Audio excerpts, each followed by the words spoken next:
शाह साहब, आपका बहुत बहुत शुक्रिया। ये फरमाइएगा सर, ये जो अमेरिकन बड़े आराम से चलते चलते मजे से आखिरी जहाज लेके चले गए और तालिबान की उनके साथ मीटिंग भी हुई जाने से पहले, तो ये बताइएगा कि अब अमेरिका अफगानिस्तान का इन तालिबान का दोस्त है या फिर फ्यूचर में दुश्मन होंगे दोनों एक दूसरे के?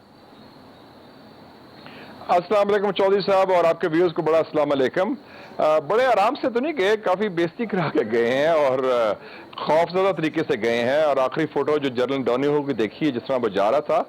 लेकिन जो आपका सवाल है बड़ा अहम है, उनको जाने में, उनको फैसिलिटेट करने में तालिबान का बड़ा कलीदी किरदार है और तालिबान ने उनके जाने में उनको मुकम्मल तहफ़्फ़ुज़ भी किया, ताउन भी किया और खुदा हाफिज भी कहा। तो मेरे ख्याल में ये दुश्मन तो नहीं है, आइंदा के दोस्त बन सकते हैं। और आपको पता है कि CIA चीफ इस खत्ते में या इस्लामाबाद आया था पिछले महीने या फिर काबुल गया है अफगान तालिबान को मिलने के लिए। तो इनके काफी गहरे रवाबित हैं और तालिबान को लेजिटिमाइज ही अमरीकनों ने किया है एग्रीमेंट के बाद 29 फरवरी 2020 के बाद।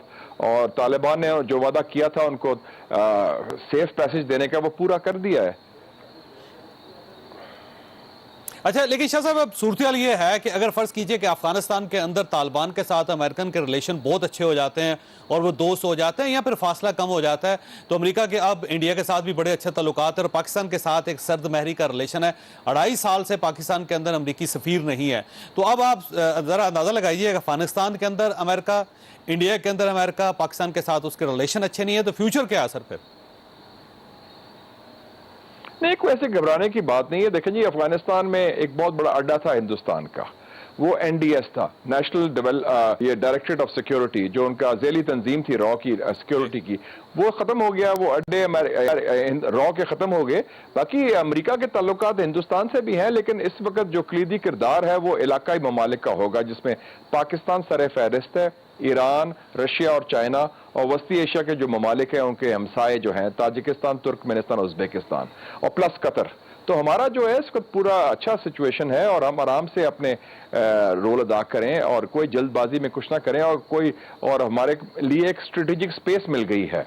हिंदुस्तान का मैं टेलीविजन देखता हूं, उनके प्रोग्राम में भी आया हूं, वो तो सफ़े मातम है हिंदुस्तान में। और अमेरिका खुद में ये अफगानिस्तान का इशू अब इस खत्ते से जाएगा अमेरिकी सियासत में बल्कि मैं समझता हूं कि एक सियासी खाना जंगी होगी बाइडन के खिलाफ अफगानिस्तान के ऊपर, और शायद अगला इलेक्शन भी वो रिपब्लिकन जीत जाए। तो हमारे पास पूरे कार्ड्स हैं और हमें कोई खौफ करने की जरूरत नहीं कि अमेरिका के आने से हिंदुस्तान भी आया के रोल अदा करेगा। हिंदुस्तान का एक रोल बनता है अफगानिस्तान में, जो माजी में उनके ताल्लुकात भी रहे हैं, लेकिन वो पाकिस्तान के खिलाफ वो उस तरह इस्तेमाल नहीं कर सकेगा सरजमीन जो माजी में करता रहा है।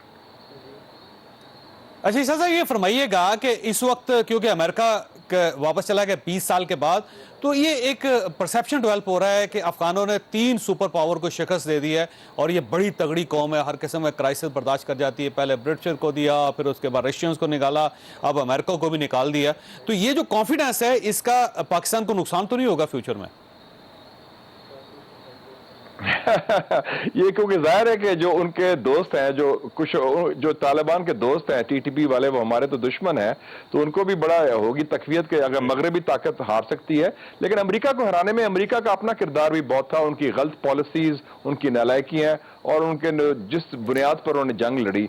तो तालिबान ने मज़ाहमत जरूर की, लेकिन उसमें हराने में अमेरिका का अपना किरदार, इराक में पंगा लिया जो जाने की जरूरत नहीं थी, फिर गलत हुकूमत को और पुष्टपनाही की गनी वगैरह की जिनमें जान नहीं थी, और फिर प्लस जो पॉलिसीज थी उसमें करप्शन, पैसा ज़ाया किया, वो गलतियां की। तो मजमूई तौर पर ये आप कह सकते हैं कि अफगानिस्तान के अवाम को कोई बाहर की ताकत अपनी बालादस्ती मुकम्मल तौर पर कायम करने में नाकाम रही। तो ये बरतानिया, रूस, अमेरिका उसी लाइन में अब आ गया है जो शिकस्त खुर्दा सुपर ताकत है, और अफगानिस्तान वाकई कब्रिस्तान है बड़े एम्पायर्स का। अच्छा, अब क्योंकि आज से तालिबान का असल इम्तिहान शुरू हो रहा है शाह साहब, क्योंकि उसकी वजह यह है कि पहले तो ठीक है वो जा रहे थे, आ रहे थे, और तालिबान ये कह रहे थे कि वो जाएंगे तो हम अपनी गवर्नमेंट फॉर्म करेंगे और उसके बाद फिर हम मुल्क को गवर्न करेंगे। आज से तालिबान का असल इम्तिहान शुरू हो गया, और आपका क्या ख्याल है कि इस इम्तिहान पर पूरे उतर सकेंगे, मुल्क चला लेंगे ये? मेरे ख्याल में खुद मुल्क चलाने की उस तरह कैपेसिटी शायद नहीं है। ये जरूर मैं कहूंगा कि अगर आप बात करते हैं नया पाकिस्तान की, तो ये भी नए तालिबान है। इनकी सोच या इनके इकदामात 15 अगस्त के बाद माजी के बरक्स हैं।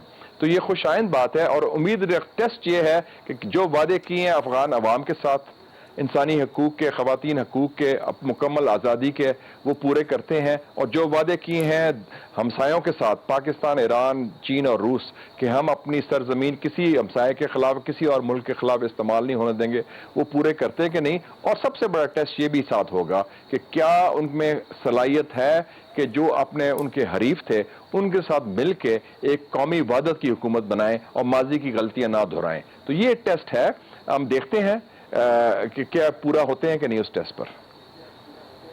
वैसे ये मुश्तरका गवर्नमेंट बनाएंगे या अपनी गवर्नमेंट बनाएंगे? क्योंकि अगर ये मुश्तरका गवर्नमेंट बनाते हैं, उसमें हिकमत यार साहब को शामिल करते हैं, साथ वो हामिद करजई साहब को शामिल करते हैं, तो तालिबान तो इन्हीं दोनों के खिलाफ लड़ते रहे आज तक, तो अब उनको गवर्नमेंट का हिस्सा कैसे बनाएंगे? ये तो ऐसी कोई बात नहीं है। आप आपस में एक जमाने में वही तालिबान जो उनके पेशवा थे अफगान मुजाहिदीन, वो CIA के पैसे से उन्होंने अफगान जिहाद भी किया और वो बड़े आराम से किया। और अमेरिका को वो अमेरिका मुर्दाबाद नहीं कहते थे, वो कहते थे हम काफरों के खिलाफ सब मिले हैं। तो ये जो हलीफ और हरीफ है तब्दील होते रहते हैं ऐसी जंगों में। और अफगानिस्तान में आपको याद है कि कई दफा कई हुकूमतें मुजाहिदीन की बनी, आपस में सुलह भी हुई, फिर लड़ाई भी हुई। तो अगर जिसे हम कहते हैं वसी तर मफाद में वो दिमाग और दिल बड़ा करें और देखें कि अफगानिस्तान के 4 करोड़ अवाम जिन्होंने 40 साल से जंग देखी है, अब वो अमन चाहते हैं, तो उस अमन की खातर उनको हुकूमत चलाने के लिए, हुकूमत को कामयाब करने के लिए और अफगानिस्तान के मुस्तकबिल को रोशन करने के लिए ये काम करना पड़ेगा। इसके बगैर चारा नहीं है कोई। अच्छा, कल हमारी अस्करी क़यादत ने आपको ब्रीफिंग दी थी और आप वहां पे मौजूद थे, मैं देख रहा था, पहली कतार में सफ में बैठे हुए थे आप। तो शाह साहब ये फरमाइएगा कि हमारी पॉलिसी क्या है अफगानिस्तान के मामले में? कल बड़ी अच्छी ब्रीफिंग हुई जी, 6 घंटे ब्रीफिंग हुई। 3 घंटे उनके मिलिट्री हाई कमांड के जो लोग थे, सीनियर जनरल्स, उन्होंने बताया मुख्तलिफ इशूज़ पर, सिक्योरिटी के ऊपर, मीडिया पर और इशूज़ पर, मेडिकल कोर के इशूज़ पर भी। और फिर जनरल बाजवा ने 3 घंटे का बड़ा खुला डुला इंटरेक्शन हुआ जिसमें तफसीली सवाल जवाब, कमेंट्स, बातें हुई। तो एक अच्छी, मैं तो समझता बड़ी मुस्बत ब्रीफिंग थी। उसमें हौसला अफजा बात यह थी कि हमारी जो फौजी क़यादत है जो इस वक्त है, वो उनमें स्ट्रेटेजिक क्लैरिटी है, वो माजी की गलतियां नहीं दोहरा रहे। और जो माजी की इस्टेब्लिशमेंट थी जब तालिबान पहले आए थे 1996 में, उसके बरक्स ये इनमें स्ट्रेटेजिक शिफ्ट आया इनकी सोच में।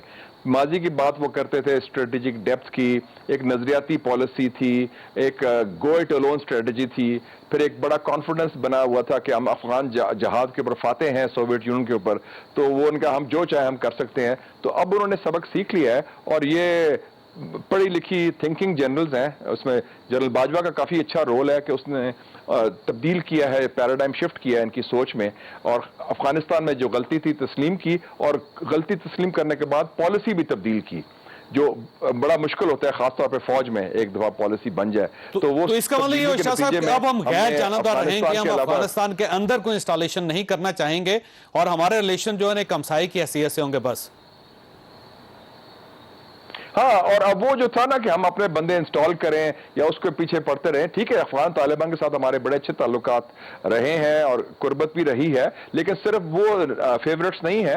अब आपने देखा जो वफ्द आया था उसमें ताजिक भी थे, उसमें उज़्बेक भी थे, उसमें हज़ारा भी थे, उसमें डॉक्टर अब्दुल्ला के लोग भी थे, और सबको हम वेलकम करते हैं। तो ये खुश आइंद बात है। और जो माजी की तरह हम समझते थे कि हम पूरा कब्जा कर लेंगे, अफगानिस्तान पर कोई कब्जा नहीं कर सकता बाहर का। और हमें अच्छा है कि उनके आज़ादी, उनकी सालमियत का एहतराम भी करना चाहिए, उसको मजबूत भी करना चाहिए। अफगानिस्तान को हमारी जरूरत है, हमें अफगानिस्तान की जरूरत है, और मैं समझता हूं कि इंशाल्लाह मैं साहब आखिरी सवाल आपसे फरमाइए, क्या गवर्नमेंट भी क्लियर है? इमरान खान साहब की गवर्नमेंट, उनकी बात कर रहा हूं, एस्टैब्लिशमेंट ठीक है, लेकिन गवर्नमेंट भी क्लियर है इस मामले में? मेरे ख्याल में एस्टेब्लिशमेंट भी गवर्नमेंट का होता है या गवर्नमेंट भी एस्टेब्लिशमेंट का ऐसा होता है। मैं पाकिस्तान की बात कर रहा हूं, और हुकूमत ने ये सुस्ती ये की है कि उन्होंने, देखें जी, पार्लियामेंट का सेशन नहीं बुलाया। बरतानवी पार्लियामेंट 1 हफ्ते के बाद सेशन में चली गई थी हंगामी इजलास में। तो ये हम तो हमसाए हैं, अभी तक कोई पार्लियामेंट का इजलास नहीं हुआ, अभी कोई मीडिया को ब्रीफिंग नहीं दी गई, अभी तो किसी को और हिज़्ब इख्तिलाफ से मिलकर कोई बात नहीं की गई। तो मेरे ख्याल में ये अच्छा इनिशिएटिव लिया है कि फौज वालों ने और मिलिट्री इस्टेब्लिशमेंट ने तो उन्होंने किया है, तो इनको भी चाहिए, हुकूमत वक्त को भी, कि ये इजलास बुलाएं और उसमें पूरा ब्रीफिंग हो at the highest level prime minister की। और कल एक मीटिंग भी है हमारी खारजा अमूर कमेटी की जिसमें फॉरेन मिनिस्टर आएंगे, लेकिन पूरी पार्लियामेंट को लेना बहुत जरूरी है।